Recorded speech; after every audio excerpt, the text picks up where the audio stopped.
And hello there, allow me to introduce myself. My name is Kirin. For the last 4 years, I've been running a writing advice blog, and about 2 years back, I transitioned into a writing advice YouTube channel. Ever since the start of my blog, I've been getting one question above everything else, and I originally made this a slideshow, and then I made this a really crappy video because I didn't know how lighting worked and how makeup worked. A few years have passed since then, and I thought, you know what, let's revise and tackle the biggest question of them all. National Novel Writing Month is coming up, NaNoWriMo, and it's time to talk about this once again. I've revised my planning guide, and we'll be tackling this in one video right now.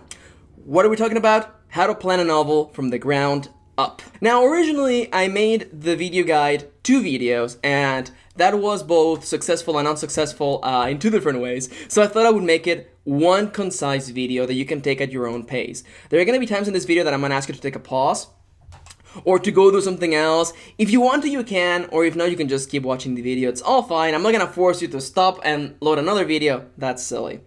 As for anything else, before we dive in, allow me to give you the formal disclaimer, as always, and remind you that the following is merely just my advice, my opinion, and what works for me. Don't take it as gospel, instead take it as the ramblings of a person who developed the system like years ago, and it's really been helping me. Before I dive around and start the process, allow me to explain to you the values behind the system and how I believe stories work. When I first began writing, and I took, all the way back to high school and the start of college and taking creative writing courses, there appeared to be this concept, this idea that all of the writers that I've read, all of the people that I looked up to, they knew the story before they started writing. And I learned, not only through the act of reading their memoirs and digging deeper than just what my English teacher told me in high school, I learned that they didn't. I learned that they discovered the writing through the act of writing the stories themselves. And I realized as I began writing books, several books now, most of which are published already, I learned that writing is the act of discovery. Writing is the act of going into a journey on your own, stepping into the woods and seeing what you can find, setting a course into unknown waters, and maybe you'll find mermaids, maybe you'll find the civilization of strange creatures out there, or maybe you'll find something even more interesting than that. That is what writing is all about for me. And this system that I created years ago, that I've been modifying and tweaking ever since then, I created this solely on the concept that writing is the act of discovery. And we don't want to spend weeks plotting the course. We don't know what we're going to find. We don't know what it's going to be. We may have an idea, and we're starting with some really nice chunks and ingredients, but the writing itself will reveal to us what the story is. In his memoir on writing, Stephen King wrote that writing was like uncovering a fossil. Little by little, as you're writing, you discover the skeleton of a creature that was down there on the earth, and you wouldn't have found there otherwise. And he explains that from his point of view, plotting and the traditional idea of plotting, coming in with these hard concepts of what has got to happen in the story, was like taking hammer into those bones and deep in the ground. You break them and the story will still work, of course, but you're gonna have to patch it up with a lot of glue, and it doesn't feel the same way. Again, a story is the act of discovery. Now, with that as the foundation, there's one more element that I developed this entire planning guide around.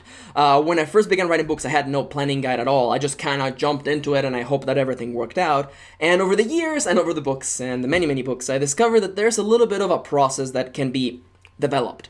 And I formed it into this guide. And then the secondary value, the second thing that I built this entire system around, was the ability to stay engaged with the story.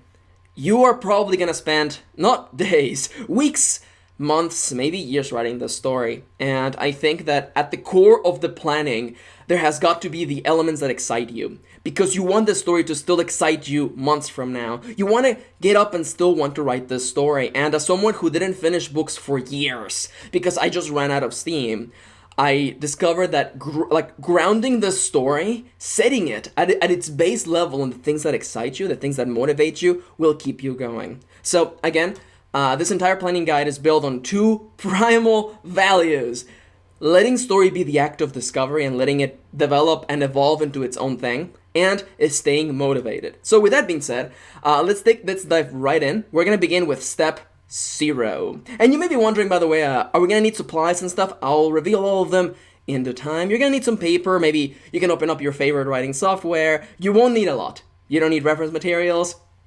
Maybe some music will help. But for now, let's dive in to step 0. As with the entire writing process, writing demands a lot from you. It demands dedication and it demands your time.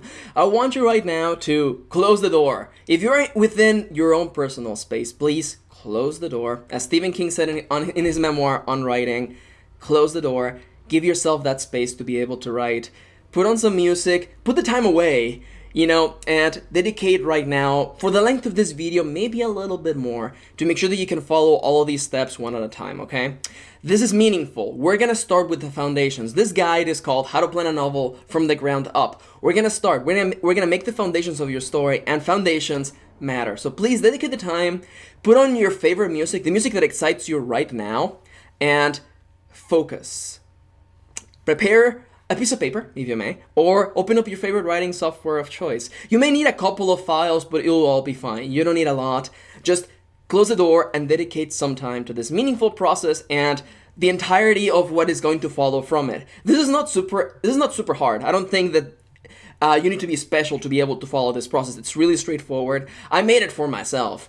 I'm not a super complicated person. I wanted something that would allow me to get a foundation for the story, a feeling for where the story could go and what it could be. Not a hard plot, not a hard course, but rather an idea, a small path that I can follow until the story takes care of everything else, until the story becomes about discovery and seeing what lies ahead. And now we begin. This is gonna be a little bit odd for most people, especially for those that are not used to brainstorming like this, but I want you to follow along, okay?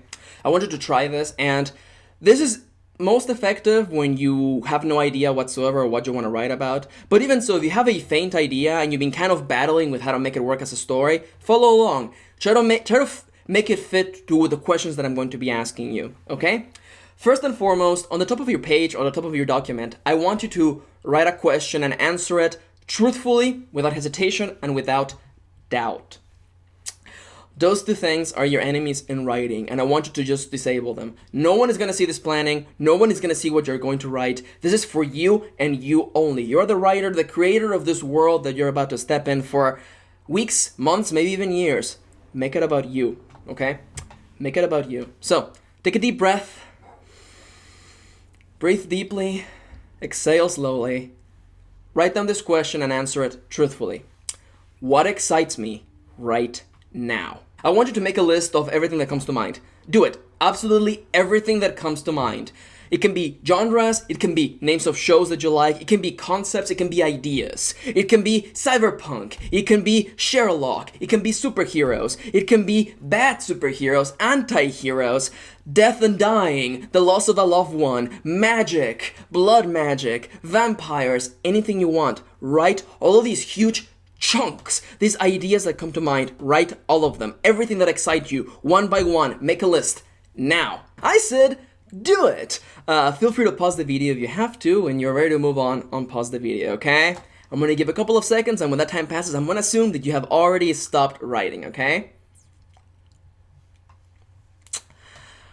Why do all of this? Why write down things that excite you? Why even bother, as one person told me a long time ago when I was explaining them the system? The thing is this, you're going to be writing this for a long while. You are. If you want to see this entire process through, you're going to be writing this book for a while. And if you're not having fun writing this project, this is one of those, I want to call them just golden rules of writing. And it's just golden rules of life, period, because you can tell when somebody's not having fun with what they're doing. Just go ask your English professor if they can tell when somebody actually enjoyed writing an essay. They can. You think you can BS your way through an essay? You can't. They can tell. They do that for a living. They can tell. And your readers can tell as well when you're having fun. So have fun! People tell me, isn't that selfish to write a book for yourself? I don't think so. First and foremost, you're writing the story for yourself. You're the first reader. Enjoy it. Have fun. There's nothing selfish about it because ultimately you share this story with the world. Have fun. Enjoy the story. And if you get through all of this, and you do, the reader will be able to tell, and they will enjoy the story even so much more because of it. Now, with that being said, I want you to consider the elements you wrote in that list. It could have been 100 items, probably not 100 items, I hope, because that's a little bit too many, but even so, I'm going to ask you the tough question to consider them. Look at all of them. Look at these huge ingredients of things that you like. And I want you to pick 1, 2, 3 maximum. 3 of these items maximum. Now, in the previous versions of this guide, I did not ever actually talked about one thing that I actually like to do. Because simply writing that you like cyberpunk doesn't actually say a lot. I'm actually going to pick a better example. Shadowrun. Shadowrun is a cyberpunk video game. If you write on the list, I like Shadowrun, and I want to write a story inspired by Shadowrun, I think that there's a better way to go about doing things. Because in real life, we have things called loaded terms, or baggage, if you may. There's a lot of emotions and feelings and ideas within concepts, such as a TV show or Shadowrun. And if you want to have these be the foundation of your story, I think there's a better way to go about doing things. So before you circle things, I want you to consider some of these big elements that really grab you, that are based on other ideas or concepts, and break them down. What excites you about Shadowrun? What excites you about the Avengers? What excites you about those things? Break it down, analyze it, disarm it, and ask yourself, and discover a little bit more about yourself. What actually excites you? As a fan of cyberpunk, my favorite thing about Shadowrun, which is, by the way, a cyberpunk video game, is the nature of their cybernetic implants. And I've played the pen and paper role-playing game, and I know that you can literally change anything you want about your character. And isn't that the entire meaning of cyberpunk? A reality in which technology and humanity are just so close together, you can change anything about yourself. Not only from limbs, but you can even reprogram your own personality. Isn't that interesting? Break down those things that seem so big and large. Disarm them. What excites you about superheroes? What excites you about fantasy settings? And find the very chunk, the delicious, creamy nugget at the very center of it all that excites you to write. And once you feel that you have broken these down to a level that is much more suitable to the following step, I want you to consider 3 elements at most. 3 elements from the list at most. Now the question emerges, why just 3 of them? I think 3 is not only a good number because of the triangular nature of geometry and how the triangle is the very center of all geometry, but aside from that, I think 3 is a really good number for just getting the base focus of your story. Some of you out there who may be more on the clever and insightful side may be thinking to yourselves, these are the themes of our story. These are the very core elements, the tone, the mood, all of those things of our story. No, they're not. These 3 elements that you have picked and that you have circled on your list of things that excite you are merely just the lenses of the microscope through which we will look at the story. Again, these are the focus points for our story. Not the tone, not the mood, not the overarching plot elements. They are merely just the points through which we will center ourselves. The root from which your story sprung from. The very seed, the core of the idea from which your story came to be. I want you to take these 3 elements. It can be less than 3, it's fine. Just try to keep it to 3, maybe 4 is fine, if that works with you. Grab these few elements and write them somewhere in your room, somewhere in your writing space in big, bold letters. Because whenever the time comes when you're worried about your story and you're afraid that maybe it's not working out, remember these elements. The things that inspired you, the things that pushed you to write and to create this story, the things that at the very core told you, I want to write, I want to tell this story. And once you have done that, I want you to consider these 3 elements now. The cream of the cream, the very highest elements that excite you the most. You created a list of things that are in tune with your very own way of telling stories, with the very own things that you look out for. Ultimately, writers are creating the content that they wish to see in the world. And here it is.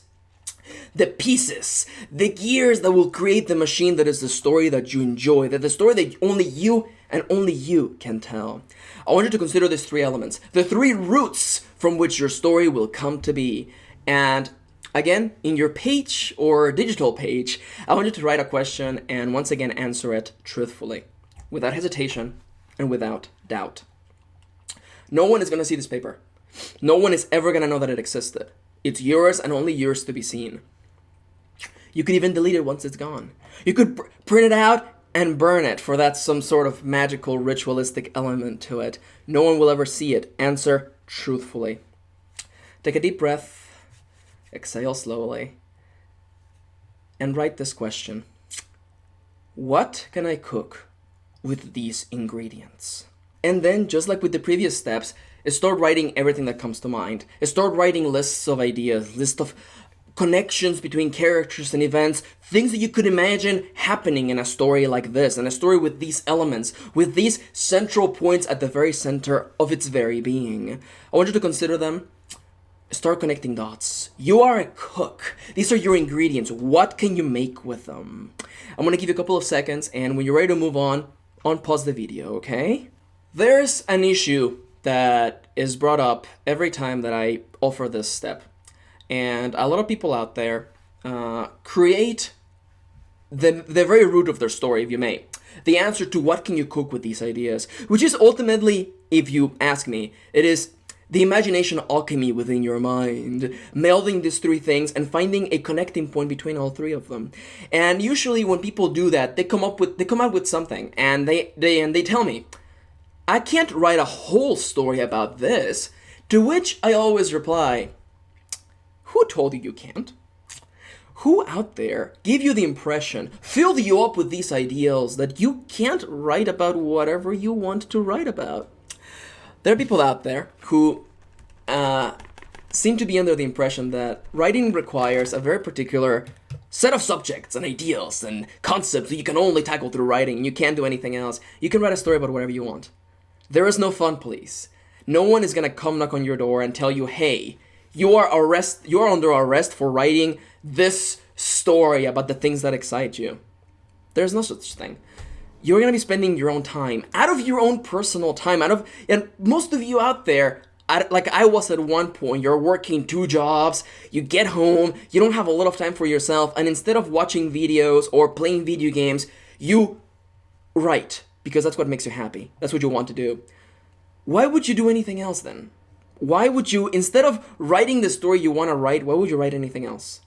Yeah, I understand the idea of being afraid of what people will think of you if you write an entire story about love, about teenage love, about loss, about death in the battlefield, about magic, about vampires, about the things that excite you. It's scary putting yourself out there. It's scary showing the things that are truly a part of you, a part of the things that make you happy and excite you. But would you do anything else though? That's one of those things that I like to put forward to people. And is it scary? Is it terrifying to put your work out there? Yeah, it is. But I mean, it's not going to happen otherwise. And I hate to be the person to bring this up, and I hate to be so blunt sometimes, but when my life was at its lowest, and when I was most afraid that I would never be a writer, the thing that healed me, the thing that made me push forward was a terrible realization. And I'm going to tell you this realization now before we move forward, because from here on we'll move on to step 2, which is a little bit more involved, but I'm going to tell you this right now. If you want to be a writer, if you want to tell stories for a living, like I do, if you want to do that, it's never going to happen if you don't write. It's never going to happen if you don't finish stories. It's never going to happen if you don't put in the time. It's as simple as that. And I know that some people are like, duh, that's too straightforward. When I was at my lowest, I kept restarting stories. I kept putting them aside. I kept rewriting them under different POVs because it felt like work, but I wasn't actually pushing the story forward. You can spend all the time you want, and you can dream all you want, but those dreams will only be dreams if you don't put in the time. And I'm pretty sure that if you ask any of your favorite writers, they will all tell you the very same thing. Writing boils down to a lot of hard work. It's a lot of hard work. It really is. And I can tell you from personal experience that the toughest days in my life weren't the days when I was working 12 hours with only 3 hours of sleep. They were the days when I wrote for 7 hours straight because I had to finish the ending of that book. Not because I was under a deadline, but because I wanted to see the ending. And I couldn't go to bed with the thoughts in my head, and I couldn't go to bed without seeing that story through the end. I live for writing, and I want to believe that if you're watching this video, you're interested in it. And I'm not demanding a super high level of commitment with you, but if you're gonna write, have fun. Really have fun, because I know people who try to have intense meaning, and I'm not saying that you can't have that, but they want to have all of these things. And 3 months from now, when they're in the middle of the first draft, they just shrug and they never finish stories. Finish stories, write, and make your dreams a reality, okay? Now, with that slight inspirational speech out of the way, feel free to take a break if you want to. Pause the video, go do a bio break, get some water, I know that I will, and we will move on to looking at these foundational pieces, this ingredient, this recipe that you made for yourself, the very core of this story. And we will start discovering the first branches of this tree that is the story you're telling. So now that you have the root ingredients and you appear to have an idea of what you could do with the story. Remember, by the way, as I've been talking this entire time, the problem with plotting is that a lot of plotting goes out the window when you start writing. That's just the way things are. I don't know if you've experienced that. I know that I have. My characters are really outspoken, and maybe your characters are as well. I've had some well-behaved characters, I have to admit that, but more often than not, the story becomes its own thing a few chapters in, and that's okay. That's why I have made this outlining and plotting to be really, really minimal. You will discover that in due time. But now you have these elements, and note that I called this the planning a story from the ground up, because much like a tree, we're starting with the very, very early elements of the story. You have the things that you pick that you enjoy the most, that excite you to write and to create a story, and you have an idea of what you could maybe do with them. Now, it would be a really good time to maybe gather some music, even put it in the background, things that emanate with what you're imagining, or maybe the soundtracks of games and movies that resonate with the feelings that you enjoy. Put them on, leave them in the background, and prepare yourself to do a little bit of much more specific brainstorming. Not too specific, we'll be there in a little while, but before that, we gotta decide on the branching paths of your story. I want you to breathe deeply and start a new line in your document or flip a new page in your notebook or whatever you're writing on. I'm gonna ask you a question, and as always, you're gonna answer it truthfully, without fear, without hesitation, and without doubt. Those are your enemies, and we're gonna defeat them one by one, okay? So, center your mind, prepare yourself, and answer this question. What characters do I need to tell this story? And then start writing everything, and I do mean everything that comes to mind. We're looking for big concepts, not as specifics. It can be things like the main girl, the companion robot, and the father, the mother, and things like that. Just big concepts, big titles. You don't have to be specific just yet. We're not baking a cake, we're writing a story. The measurements don't have to be perfect. Again, I just want you to write whatever comes to mind, whatever big concepts come to your mind, and nothing else. Don't write details, don't write names, don't start thinking about those things. Just get them out of your imagination, out of your mind, and onto the page or virtual screen. Write all of them.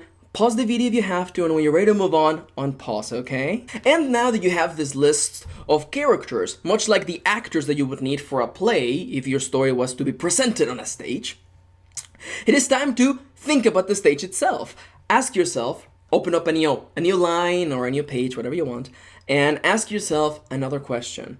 What places do I need to tell this story? It can be things like the main character's house, the high school, the university, and things like that. Again, write everything that comes to mind, big concepts, nothing specific. Just write down the scenes, the places where you think your story will be taking place. And when you're ready to move on, pause the video, okay? So I'm gonna assume that by now, you are done writing your list of characters, possible characters. Note that all of these are possible, not ultimate. Possible places and possible characters. And there, of course, we can't move forward just yet. There's one last part to the trifecta. Note, by the way, that the rule of threes is actually indeed an universal rule. Well, there's one last thing that we need. And this is one of those most fun parts of the process. I want you to take another deep breath, start on your line, and prepare to answer the following question. What events do I need to tell this story? Big concept. It can be things like the boy and the girl meet, or the girl gets kicked out of school, or the girl and the boy fight for their lives. Things like that. Events. Again, write all of them, write everything that comes to mind, and don't question yourself, don't hesitate, don't fear, don't fret, just write, okay? Pause the video if you have to, and when you're ready to move on, unpause the video. So now you may be asking yourself, there may be something in your mind that is bothering you, especially if you are not yet sold on this particular method.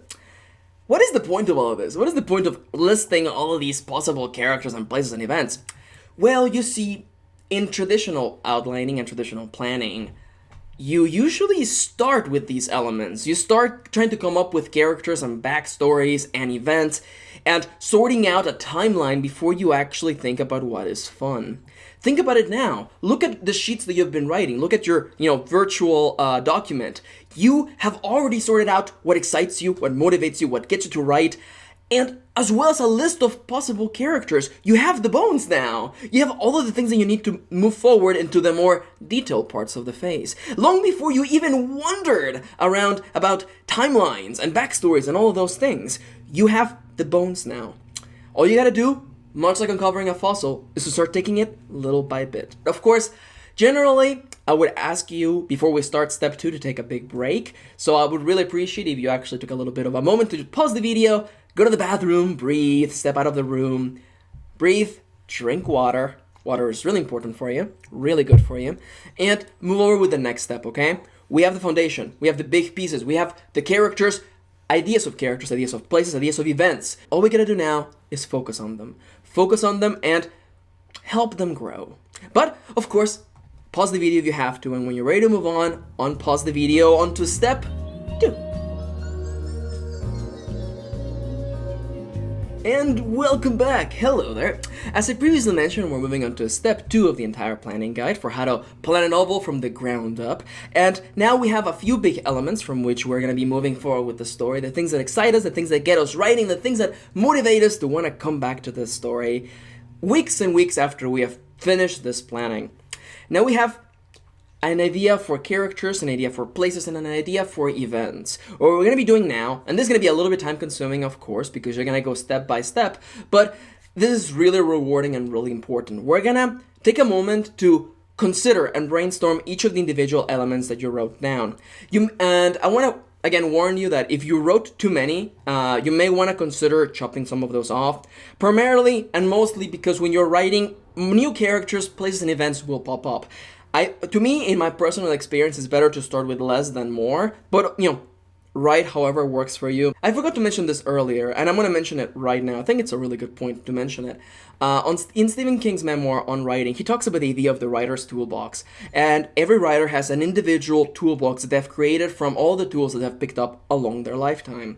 And I don't want you to take this video as gospel, as the Bible of how to plan a novel the right way. I want you to take it, deconstruct it, see what works for you, and make it work for what you need it to be, okay? And with that little disclaimer out of the way, let's dive into the big core of this step. This step, again, is going to be a lot of you pausing and writing, probably for a really long while. You can come back and do more of it later, I would assume, but take the time with the following step. This is really important. It's going to be basically the foundation of where the story is going to be moving forward. Now, I want you to first, let's begin with character, because I believe that characters are the center of story. I believe plot is a byproduct of characters making choices and taking action. And thus, let's begin with characters. And so, let us begin. I want you to take one of the characters from your list of possible characters. I want you to make an additional document for them, or just, make a new line underneath their title, or whatever you decided to name them. And I want you to start listing everything that you think you know about this character, and everything you don't know about this character. I've said so in the past, and I'm going to say it again. Writing is the act of discovery, and all of the things that you think you know about this character are likely to not be correct when you start writing. One of the biggest problems with outlining and plotting is that people consider them to be hard rules, the Bibles for how this fantasy world, this cyberpunk world, this supernatural world you're writing works, and that's not always true. And I've always found that it feels always more authentic to let the story be what it needs to be. And if you find yourself 15 chapters in and you realize that your character has contradicted something they said on the outline, or something that you thought they would be, like, oh, this character was not an orphan all along, they actually knew their parents, and you may be thinking to yourselves, should I silence the character now? I don't think so. I think that characters should be listened to, and I think that you should let their voice speak. And I've always found that if the character contradicts something I wrote, my outline was wrong. I was wrong because I had yet to meet the character. Right now, you're not creating characters. You're not fleshing them out and making them fully developed things. You're creating a mold for them to step through, to spring through the alchemy of your imagination. That is exactly what you're not going to see any character sheets in this planning guide. Why? Because I found over the years that my character sheets were mostly a waste of time. My characters changed on chapter 1. And all of the planning that I had done was kind of not exactly useful. That's why I grounded my planning into 2 very simple elements. What do I think I know about this character? Including things such as name, nationality, origin, anything that comes to mind. And then listing what I don't know about them. And then asking myself if I need to do research on those things. So again, make a list of the things you know about this character and the things you don't know. And consider the things you don't know and ask yourself if you need to answer them right now, or if they could maybe become plot points for later parts of the story. And if you think one of those possible plot points is really exciting and fun, then add it to the list of events that you have down below. And of course, it is also entirely likely that through the act of brainstorming, you will come up with more characters and more places. This is what makes it a little bit fun, because suddenly your story starts to bloom in front of you. It starts to grow and develop and become a little bit more complex than just a series of lists. So yes, once again, I want you to go through your characters, through your places, and through your events, and follow this very simple process. You can, technically speaking, postpone it until the end of the video. That's fine. Just make sure you do it. Having this small foundation, even if it is just seriously 2, 3, 5 sentences, it's fine. Just some things you know, some things you don't know, to create a mold for what the character can be later in the story. I've joked in the past about character sheets and posting the original character sheets for some of my characters from my books to show you how characters change. Characters will change from page 1. You will discover their voice, who they are, what they believe about the world as the story progresses forward. So, spending a lot of time worrying about little details like that in the moment of brainstorming is not really that meaningful. Create a mold, a place from which the character can expand from later on. You will need things such as names, of course, and the names of places, and those are all meaningful things that you're going to have to research and come up with right now.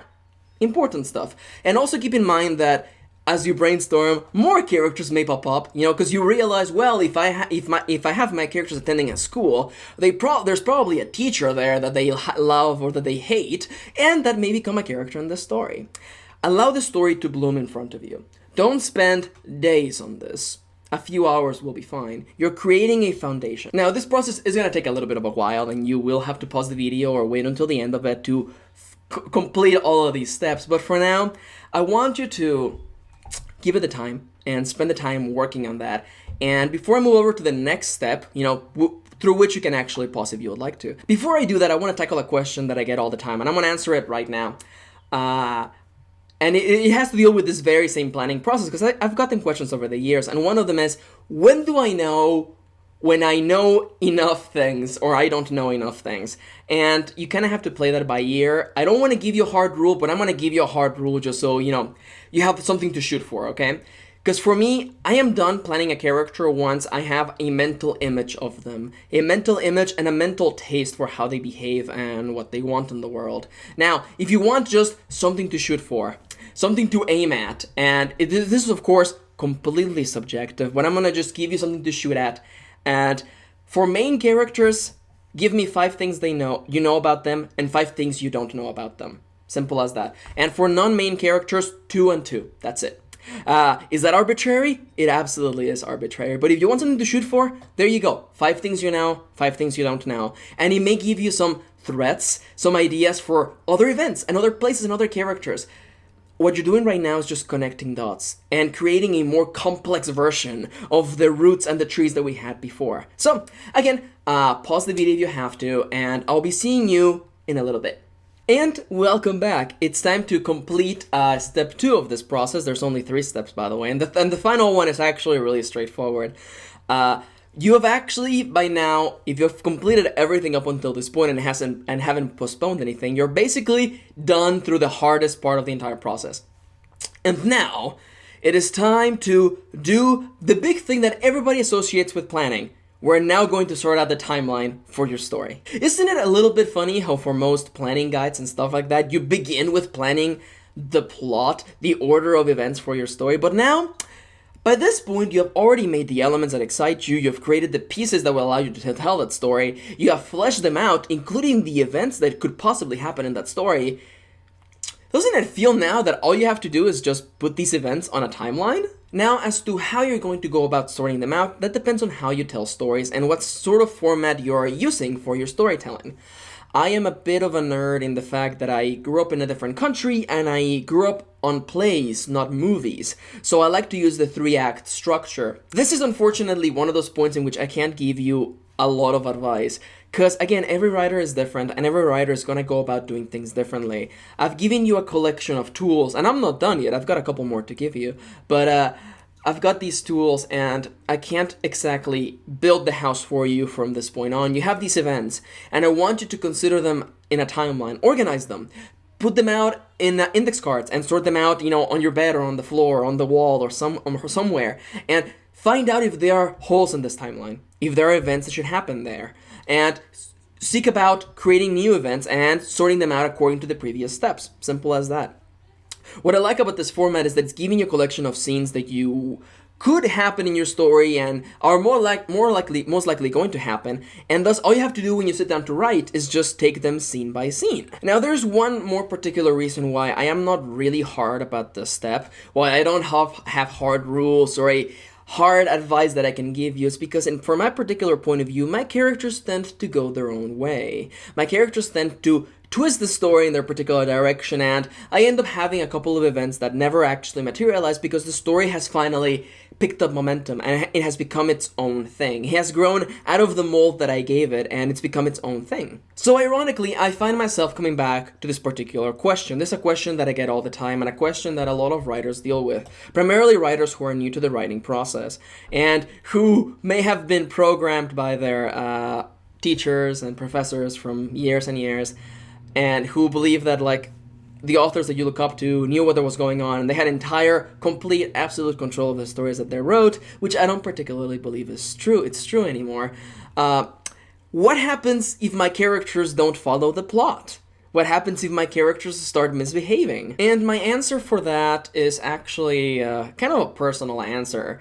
And it's kind of the way that I tell stories. And it's kind of something that I realized over many, many, many years. And I realized over the years of writing tons of books and writing at Vice blog and all of those things, I realized that I'm not the director of the movie that is my book, of the movie that is projected into the cinema of your mind. I am not the director. I am not even the cast agent. I'm not even the producer. You know who I am? You know who I realized I was all of those years? The camera person. I was merely the person holding the camera, and I realized that the people in control were the characters, the actors of this play. And to me, when people ask me, Max, what if my characters misbehave? If there's somebody who knows what your story's about, if there's somebody who knows what should happen in the story, it's your characters. Follow your characters. Follow them, don't question them, and be their camera person. Hold the camera and show the reader your character's story. It's as simple as that. I think it's a little bit odd to think of characters as puppets to be controlled, and I think that always makes stories feel a little bit more artificial. And again, as I've mentioned, as I told you at the start of this video, writing is the act of discovery. Writing is the act of sitting to yourself to unknown waters and see what you find. Is it mermaids? Will it be an island full of cyclops? Who knows? But there's only one way to find out. And if you find an island of strange fish people, you don't get to argue with them. Excuse me, I was looking to find some mermaids, but the top half seems to be incorrect with you, Mr. or Miss Fish people. You don't get to argue with the story that you get. Stories choose us as writers, and the only way to see things through is to go out and write them. Simple as that. So I may have strayed a little bit from the point, but once again, I want to remind you, as for sorting out the timelines for your story, look at the events that you have, sort them out on a timeline. Again, index cards is like the most popular way to do this, though post-it notes also work as well. Put them on the wall, put them on a whiteboard, find a way to sort them out physically, and look at them as a timeline. And ask yourself what events are missing. Should something happen between X and Y? And create a new card for that event and fill it out as well. Simple as that. Feel free to take some time to get that done and pause the video if you have to, and when you're ready to move on, unpause the video. So, we're now ready to move on to step 3. But before we do that, I want you to reflect on what you have done so far today. Right now, at this very moment, you could quite literally start writing. You could just go and write. I would personally recommend to maybe give it a day or two. Let the facts, the ideas sink into your mind. But if you do want to write, which is entirely okay and I won't stop you, again, there is no font police. I'm not going to be looking through your window hoping that you have followed every one of these steps to the letter. No, that's silly. But I want you to consider what you have now. Consider these pages, this document that you made, and look at this. You began with a couple little chunks, a little ideas, things that excited you, things that motivated you to write, and you have them now. They're yours, you wrangled them, you meshed them together, and you created something that only you and only you could have made. And that's exciting. And not only that, but you created characters that started as mere ideas, mere sparks, mere flashes amidst the moonlight sky. You've made them, you've forged them, you've created a mold for these characters to become their own people. You didn't just create these puppets that you'll control like the puppet master that you think you are. You created people that will bloom and expand and become their own thing in the act of storytelling. Not only that, but also the places, and you created a timeline and events that have felt organic and natural. Not just a collection of things that have to happen, but things that may happen. A possible reality within the world that you're looking at. The world that you created and the world that only you and only you can write about. Isn't that amazing? Isn't that fun? Doesn't that make you want to write the story? There's so much of you here, and it's not a projection of who you are as a person, but it is rather the story that found you. The story that can only be told by you. Isn't that amazing? I think it is. I think there's magic there, and I think that's part of the magic that is writing. So, as I previously mentioned, you can go out and write right now. Or you could take a little bit more time and do a couple more tools that I've created over the years to enhance your ability to write the story. You don't have to. These are just things that I do for fun. And I do them not truly for fun, but also to get myself deeper into the story, get myself in the mood to write the story. And I'm going to talk about them on step 3, the extra bits. The following is a collection of 3 exercises that I like to do. You can take as long as you want doing them. You can pause and you can do all those things. It's fine. There are things that I do to get myself in the mindset. There are some that I don't do anymore, but I still have them on this list because it's good for people to have them in mind and to keep them in mind. And it helps you get into the mood to write. And they're also fun to do without being too time-consuming. The first one is called the character matrix. And you've seen these around. It's basically creating a chart where you take out this huge piece of paper or your whiteboard or your document and you write down your characters' names and you draw lines connecting them to other characters. You have a line connecting them to a character that describes how they feel about said character and a line connecting them back to reflect how that character feels about them. What you're doing is you're creating a network of character feelings and character emotions, and it gives you a little bit of a foundation for how characters react to one another and how they feel to one another. And an exercise like this can be really effective, and it's not entirely original. I'm sure you have heard about these exercises before. But what makes them effective is that they give you potential ideas for events. If you suddenly realize through the act of the character matrix that, for instance, character A actually hates character B, and you have a protagonist who hates a random person in the story, that can add for more drama and more excitement and more ideas for places, characters, and events. This, again, we're not talking about fleshing out characters. We're not talking about making them more complex, although it kind of does that. We're talking about making the story feel much more natural by having these relationships that exist. Not all characters will know each other, and not all characters will have feelings about one another, but the connections that exist can make a story feel much more grand and big and exciting. So again, consider doing a character matrix. Create little icons for your characters on a large sheet of paper and draw lines connecting them to another character. And on that line, write how they feel about said character. It's a little bit of a silly and quick exercise, but I think it can give you more ideas. And if you're looking for more interesting events to add to your story, I think it's one place to start. And now for the second exercise, 2 out of 3. There's one that I like to call the character desires. I believe that every character should want something. I think that it's much more interesting when a character, whether they are aware of it or not, they want something. And I know that some people disagree with that, and some people think that it's a little bit cliche, and I understand that, but I think everyone as a human being desires something. It doesn't have to be the end of the world or world domination. It can be as simple as a character wishing to get the job they want, or wishing to get out of that terrible job they hate, or wishing to be reunited with somebody they care about, or simply wishing to get up in the mornings without dreading the past that still haunts them. And now that I think about it, that doesn't sound so simple, but it sounds really interesting. To do this, what I like to do is I like to go back to my character sheets, if you may, by which I mean a sheet with a bunch of characters on it, and I like to add an extra line of what I know about them, and I know that they desire something. And if I can figure it out then and there, based on what I know about that character, then you're set.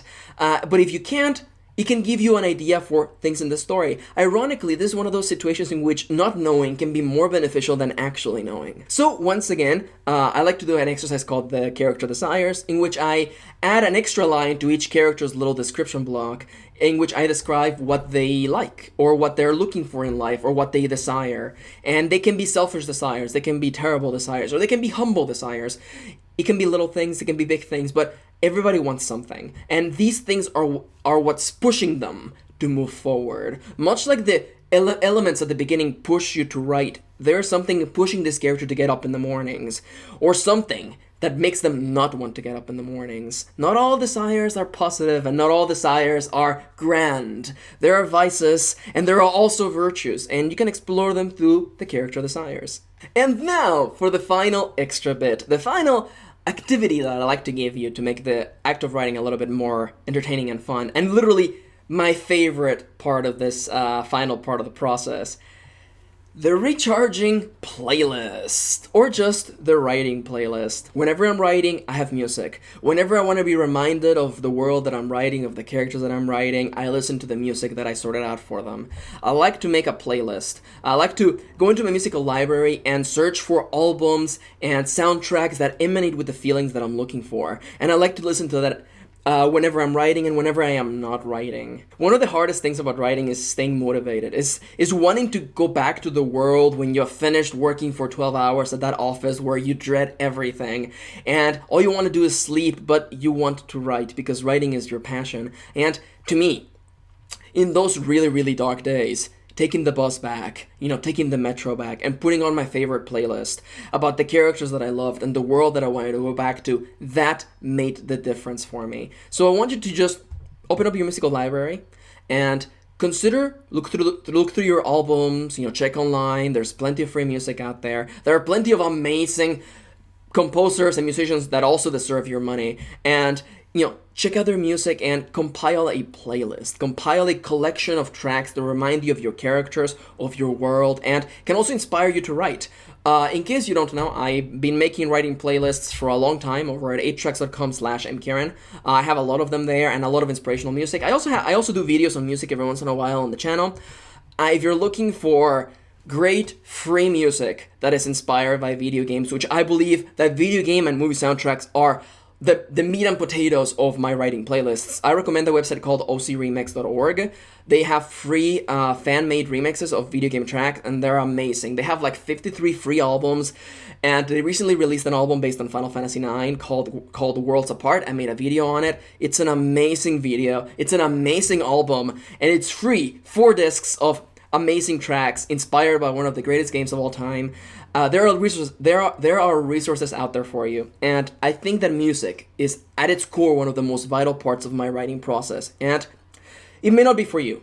Not everybody can write to music. I can write to music that has lyrics on it because English is not my first language, which makes it a little bit easy. But try to make it work for you. I found that music for me helped me get into the mood, and I can tell you from personal experience that whenever I finish writing a giant writing session and I find myself tired of writing, and not in a bad sense, but my brain is effectively tired of projecting a story through narration, and I think that I can't come back to that world, I get on the treadmill and I put on my favorite playlist for that story. And I listen to those tracks that have lyrics that are hard to write to, but are still exciting, and I picture my characters in their action scenes. I picture my characters doing stupid music videos, and it excites me again. And it reminds me why I do this. And it reminds me why I tell stories. Because it's fun. Yes, there's an element of making somebody's day brighter. Yes, there's an element of telling a story that will linger on somebody else's imagination, and if anything, give them respite from the terrible world that can be kind of daunting sometimes. But I think for me, if it makes me a selfish person to say that I love writing because I love telling stories, then I guess I am a little bit selfish.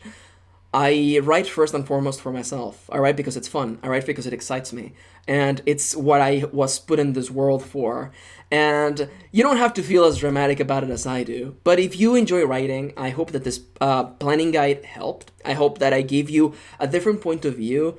And ultimately, I want you to go out there. This is a toolbox. This is a collection of tools that I've given you, and change it. Make it work for you. Create something that only you could have made, much like with this story. Writing is really scary because people bombard you with ideas of the great writers and ideas of experience and talent, which, by the way, doesn't mean anything. Writing is ultimately hard work. Writing is ultimately putting in the time. I hate to be this blunt, but writing is about showing up. And you can spend a lot of time planning. You can spend a lot of time fine-tuning everything and coming up with the names for every one of the countries in your fantasy world, and that's fine. And you can do that, and I'm not saying that's wrong, but I'm saying that the only way to finish stories, the only way to make this dream you have a reality, is to show up. Start writing. There are going to be hard days, there are going to be terrible days, but there are also going to be easy days, and there are going to be comforting days, and there are going to be days when you're going to finish a terrible writing session, and you're going to lean back on your chair and realize that although maybe not everything you wrote was gold, you did what you're meant to do. Tell stories. Share them with the world. There are many quotes out there, and I know because I ran a writing advice blog for a long while, and I basically know every quote on writing, and a lot of the writers of our time agree that writing is magic. Writing is something that couldn't have existed otherwise, and I want to stand here as someone who inspires you to write, who doesn't tell you that you don't get to do things because you weren't born in the United States, because you're not from a prestigious family, because you don't have a story to tell. You have a story to tell. You have a way to tell stories that is unique and personal to who you are as an individual. Your entire lifetime, you may think that it doesn't matter because you are young. You think that it doesn't matter because you didn't go to college. I'm going to tell you this right now. Your life right now is the amalgamation of everything that has happened to you, and that makes you a unique individual, that it's its own person, and nobody else can be like you. Nobody else can write stories like you can, and nobody else will ever bring the same stories that you can. There's a story out there, and it's looking for you, and it wants you to tell it and write it. And I hope that if anything, this exercise has brought you closer to that story. I want to thank you for watching. Thank you for spending a little bit of your day with me. More than a little bit of your day with me. And if you enjoyed this video, give it a like. It actually means a lot. And if you have thoughts and ideas, please leave them in the comments down below. My name is Kirin. You can find me in this channel. Subscribe if you enjoy this content. I also do writing advice videos 3 times a week. And I do the analysis of storytelling within video game and visual novels. I want to thank you for watching again. Thank you for spending a little bit of your day with me. And I'll be seeing you on the next one.